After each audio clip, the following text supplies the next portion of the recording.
So how does beer affect weight loss, muscle gain, and what I'll actually throw in is longevity? Yeah, it's detrimental. With that being said, it does appear that a very small amount of alcohol, being 16 grams a day, which is likely about one drink per week, may actually decrease risk of cardiovascular disease and overall mortality. And when we look at the effects of alcohol consumption, moderate alcohol consumption of about 5 drinks per week actually decreases all-cause mortality. Let me explain to you why that individual has absolutely no idea what he's talking about. There are lots of very convincing graphs on the internet, indicating that all-cause mortality is actually lower if you consume a moderate amount of alcohol than if you completely abstain from alcohol altogether. With that being said, this is due to a phenomenon called the sick quitter effect.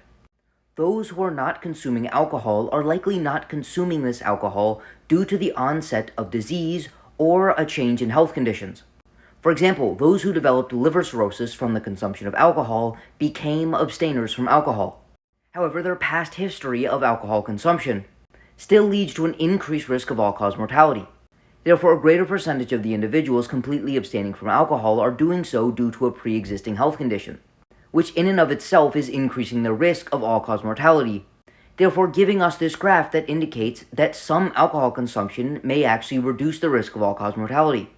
With that being said, if we take a look at studies that adjust for this, and look at the difference between lifelong abstainers from alcohol, moderate alcohol consumption is not associated with a reduced risk of all-cause mortality, and another large study indicated that the level of consumption that minimizes health loss is 0, and a proper graph would look similar to this.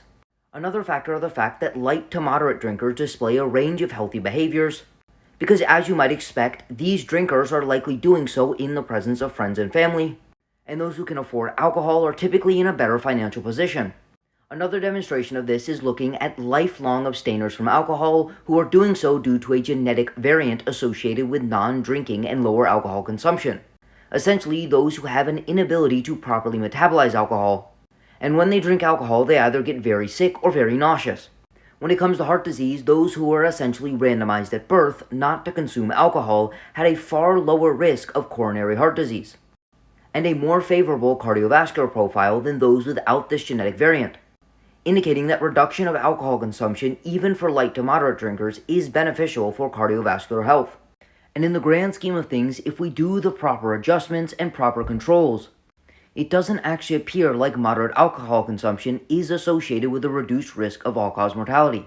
Therefore, based on the data, we can't state that moderate alcohol consumption is healthy and associated with a reduced risk of all-cause mortality.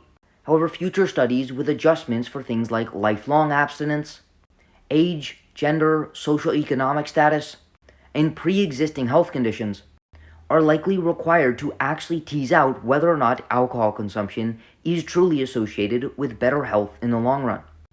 With that being said, if you would like an individualized approach to your nutrition and lifestyle to optimize your health, energy, and body composition, send me a DM to sign up for coaching.